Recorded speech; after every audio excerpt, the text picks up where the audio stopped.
You have 24 months to complete a school.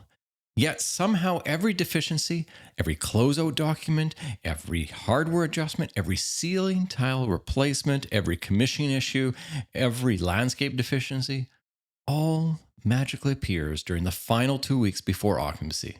Why? Well, let's get into it.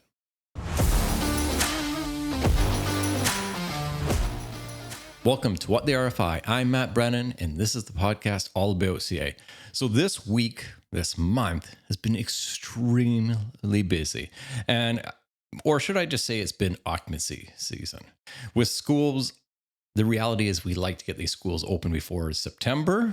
And of course, based on the construction schedule, we always kind of have them target before the summer actually starts, or the final move-in starts in at the kind of the June when before the teachers leave, that they can move all their stuff into this new school and get all settled in, and they can go enjoy their vacation, because it's really hard to get them involved during the summer because they're on their holidays essentially, right? So this has been the month of August is known as occupancy season, okay, and it's this last few weeks has really got me thinking, and basically one word stands out: procrastination.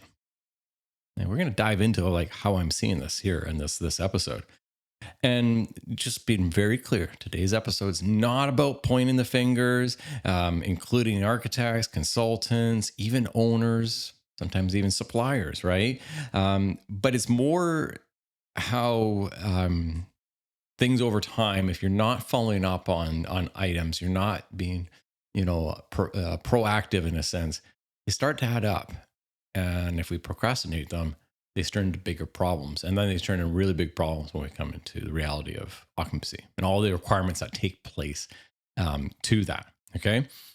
And I'm going to share a couple of real life stories from this last week, how I've seen everything come into play.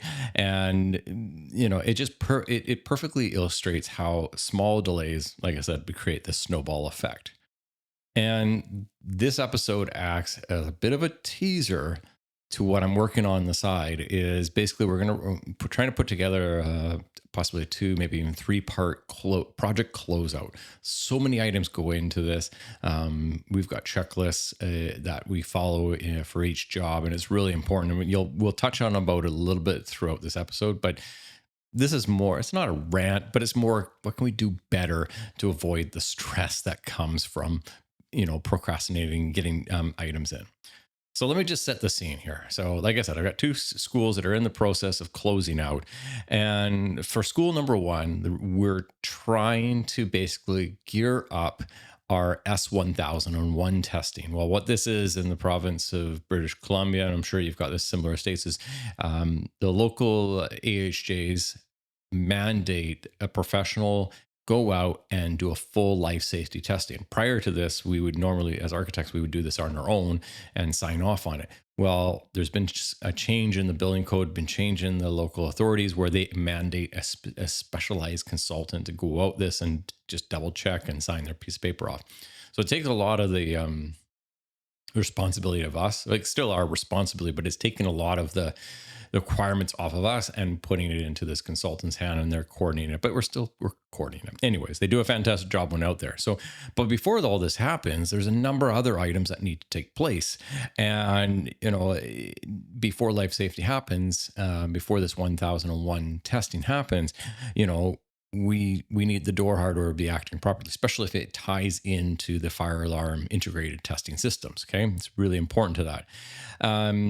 And I love when I get calls from the contractor inquiring if we should be changing certain type of hardware out from accessibility. And I'm thinking, we're going for this testing in a week or so. Why am I getting this question asked today? I would have been happy to address this months ago when we could easily get that hardware out, etc. Okay. One thing I'm finding out, that elevator commissioning is still overdue. That ties into the S1001. It's not the S1001 testing will not pass if that elevator hasn't been fully commissioned. And it's not just by flicking a breaker and saying it's commissioned. As no, they actually put weights on it for 48 hours, right, to make sure it doesn't deflect or change in its elevation. There's a whole bunch of testing with it in results of, again, this S1001. In case of a fire, what would happen? Okay. Also, when we're having false alarms constantly go off in the evenings and costing the owner lots of money, these shouldn't be happening. The system should be rock solid between the new and the old. We're at the end of the finish line, right? In theory, and we're still having outstanding reports. And a couple of tips we'll dive in later, but I like to meet with a contractor before all this just to ensure that we've got all our schedules, and then I can go out to my consultants and get their schedules for that final sign off. We can get the city involved and getting them ready to queue up and come to this request for occupancy. But we can't do any of this occupancy and we can't release schedules until we have all our schedule SBs, SCs for, the glazing, for the cladding, for the guardrails, basically this engineer saying this is acceptable to withstand a certain amount of load, right? All these things are important. And if we're getting these on the day of, it's a nightmare, right? And it doesn't have to be like that. Okay. And one delayed item after it is just affecting everything else. Hence, like they said, the snowball. Okay. And the building was essentially finished, but the project wasn't ready for occupancy. Yeah. School number 2. Okay. So we're waiting on for our fire alarm verification. That's one thing. We're waiting still on that elevator certificate. Where the school is, because we're doing a phase occupancy, we need a specialized fire lane paved. Well, we don't have that. That's coming up till the last little bit. All these are tying into the same thing in terms of the occupancy. If we don't have a fire lane, we're not getting our occupancy. So why are we even having this conversation? Given the site here, and because it's a phase occupancy, we've got some power poles in the right location, right in our main area that have to be removed. The building is now commissioned, but we got to decommission these existing poles. Well, if we can't do that, the fire lane starts to get complicated. And on top of that, when they're ready to pull this out, they realize that it's not just TELUS as a communication provider, but there's also Rogers on the same pole. So now we got to get in touch with them. Just one thing after another of how things can go sideways really fast if you're not on top of it. Okay. We have some door hardware last minute changes as well. One was on us where we realized it was an exit from an outdoor patio. So again, if someone's trapped on there, we had to change it. Thankfully, that was an easy hardware fix that we could just quickly swap out with a different type of door hardware. Very simple to get in, but some hardware is not that simple to get into a timely fashion. Okay. And then we've got some door hardware wasn't installed as per drawings, as per specs. And now we're reviewing it at the last minute with the contractor. Thankfully, it was just an easy adjustment that they could fix it up. O&M documentation, not required for occupancy, but it's nice to get this out of the way. Just get this and issue it and away we go. And at the end of the day, just everyone is chasing on everyone, right? It's not a fun approach, right? So nothing here was a surprise. These were known items months ago. And that says it all right there. So transition into this. This is where it got me thinking. This isn't really an occupancy problem. It's a procrastination problem. I'll let you be the judge. Shoot me a note, drop it in the comments, right? Somewhere along the way, we convince ourselves that closeout begins when construction is finished. Well, hang on. No, it doesn't.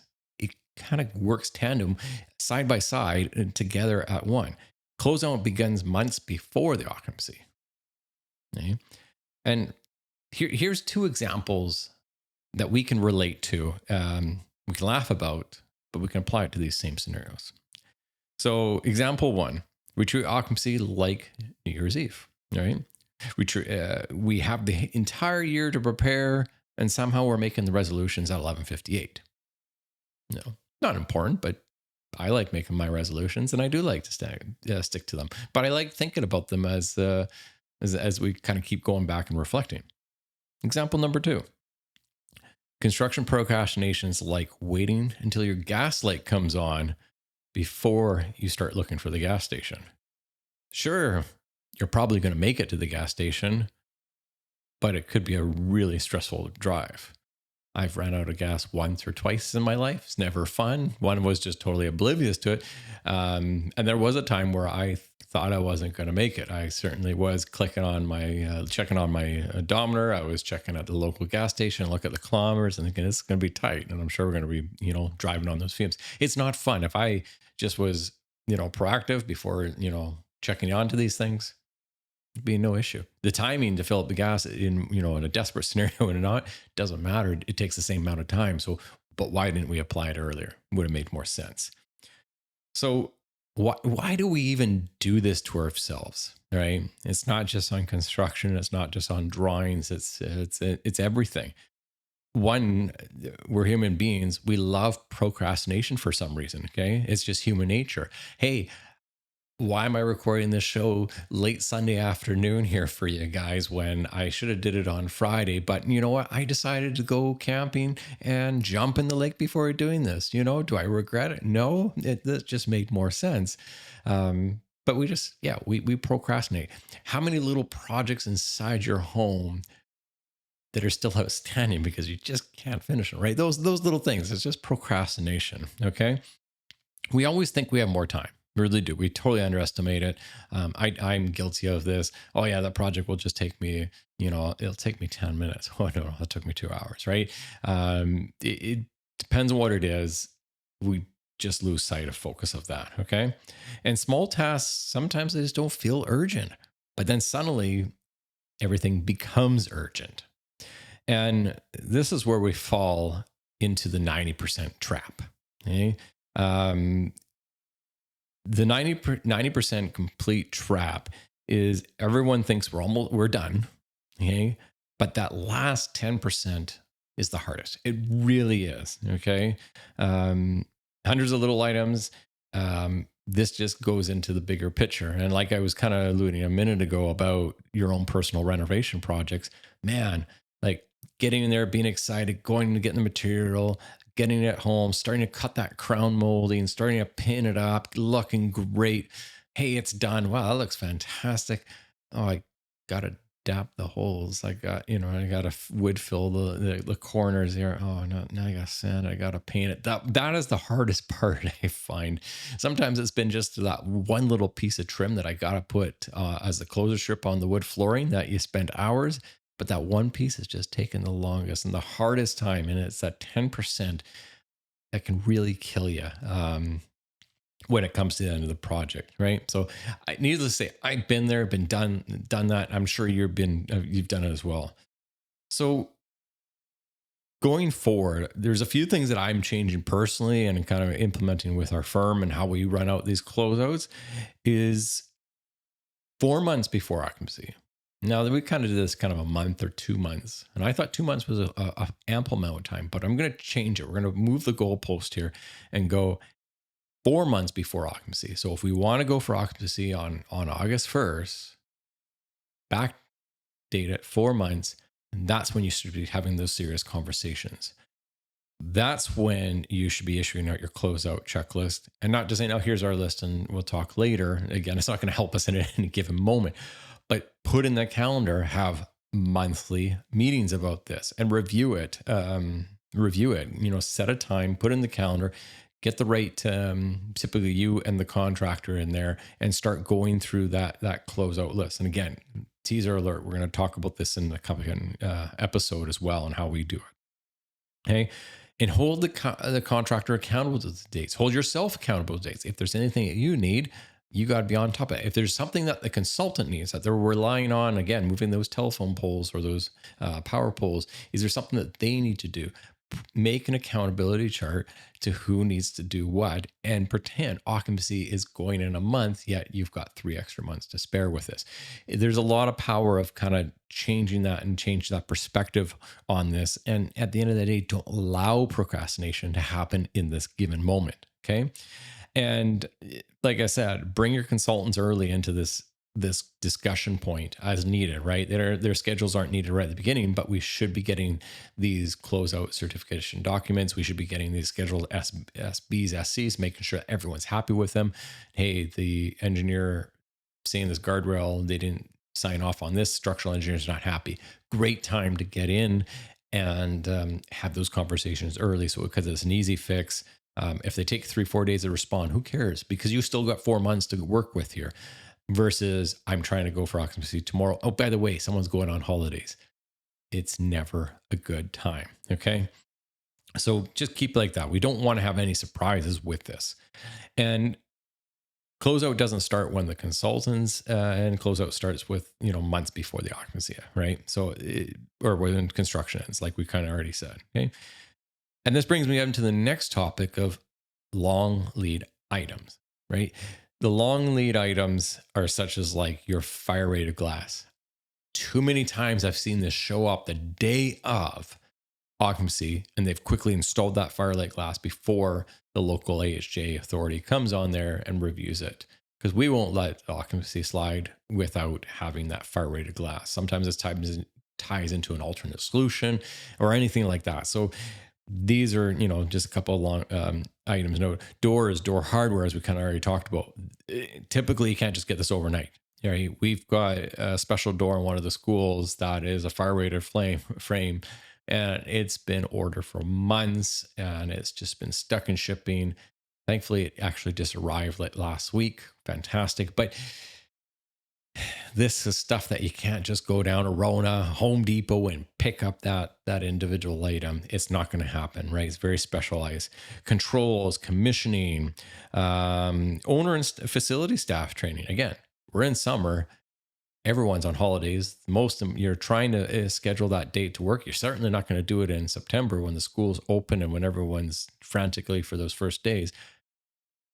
How we've got to be proactive with this. At the same time, it all ties into the sequence of events that you got to have the commissioning done, and then you can train the staff on actually what's out there. Ideally, that's in the perfect scenario. Okay. And your operations owner's manuals. Ideally, let's not drag this on beyond the occupancy of the project. Let's try and wrap these up before. And there's no reason why we can't get these items done. And order early, schedule early, just don't wait, right? Let's put the focus on getting this done together as a team. It is a team effort, okay? And this is where it ties into the cost of waiting. And what I mean by that is if we're all frantically trying to get this done, whether it's the contractor, the subtrades, the architect, kind of scrambling, put together, OT is a costly item, right? It's not needed. It costs. It's overtime. What do you expect? Okay. And that typically results into weekend work. And again, who wants to work on the weekend during a beautiful summer, right? You want to be out at the lake, you want to be doing whatever you've got your holidays. You don't want to cancel and update your holidays. So again, this is just the reality of a cost to this. Expedited shipping, right? Shipping costs rise. We got customs. Sometimes stuff's coming over the borders and that kind of stuff. That all plays into an extra cost, especially if they order something now. We've got tariffs on it versus if it was ordered 2 years ago or a year ago, their tariffs weren't in effect at that time. So there's a cost to that by itself. Premium pricing. Hey, you need it now. Supply, demand. Sure, this is what it's going to cost you. I can pull it from another job, but you're going to have to pay on top of that. And the owner loses confidence in your construction firm, right? Who loses confidence in the architect of not running the show. It's very important. This goes into long standing relationships. We've talked about this many times on the show. And, consultants, the architects become firefighters, right? I do that enough as it is. I don't need to do it for a project where I know what to expect when it's coming to an end. Okay. And like I said, being a broken record here, it's hard enough when everyone's on holidays. It really is. That sucks. I really don't like it. Okay. And just everyone is stressed, right? It's just not good. I like to go home at 5 o'clock, call it a day, right? That's the reality of it, right? But sometimes this starts to, when these items aren't done, you may be spending that extra few hours just to make sure that it's all coming together. Okay. Needless to say, procrastination isn't free. Period. And somebody always pays either with money or with their time or both. So, in closing here, okay, don't blame it on your subtrade, right? I've heard that too, where contractors say, "What's my subtrade?" Well, fair enough. Maybe they're not doing the job. But again, we're a team when it comes to this. Okay. As the general contractor, the contract is between the GC and the owner. Okay. If a subtrade's not delivering, right, if that is ultimately the problem on some of these little things, get on the phone with them, right? The contractor should be getting on the phone. And I know some of them do it daily and fantastic. We don't see that, so we can't see what's going on in that, I think. But if you're a contractor listening to this, ask and call your architect saying, I need a letter from you saying you a notice of concern that we're not going to meet this. That little piece of paper will give the GC that power to push their subtrains. We've done this in the past where this school had a tight timeline. It was due in 18 months, very aggressive, and we had liquidated damages on the contract. Every day that they didn't finish, it was $3,000 owed to the owner. So really serious numbers here, and nobody wants to pull that card, but we had that in the specifications. Okay. And one of the things was we needed bodies on site. We needed to see that progress. So we issued a letter of notice of concern to the general contractor, which he took his ammunition and he blasted it out to all his trades saying, this is serious. We're going to dock hours. We're going to dock pay from you. We're going to hold back. Let's all get this together and move on and get this job done, right? And crack the champagne. And it worked. It really did in that respect. Okay. And yeah, like I said, just gives the GC ammunition to work with and get going. And we are humans here. Hey, I'm human. You're human. Things slip through the cracks. And there's processes out there, right? By again, putting stuff in the calendar, having a detailed checklist. Those will help. But even on the best processes, things still slip through the cracks. And when they do, that's where, one thing leads to another. Okay. But the positive here, all right? Delays can be avoided if carefully planned and executed on some of the following kick-ass processes we just talked about. Okay. It really pays out when you are proactive, when you put stuff in your calendar, you get the right people in the right room, you have an agenda before you get into that room, you work it out, set deadlines. At that point, hold people accountable and then do your check-ins, right? And that's what I think it is. And again, saying this for the third time on this show today, closeout doesn't start when construction ends. It starts months before the occupancy. And I think if you can narrow down that, build your foundation off of that, you'll be good in that sense. Okay. Because if you're waiting until August to think about occupancy, you're already behind. Okay. And remember how I started this episode? You have 24 months to build a school. Don't spend the 23 months of them. Convince yourself that you still have plenty of time. Okay. Be proactive. Don't procrastinate. And the job will come together in a nice, beautiful fashion. Again, we'll talk more about closeout in the future episodes. But in the meantime, architects, keep designing. Contractors, keep making those blueprints a reality. We'll see you on the next one.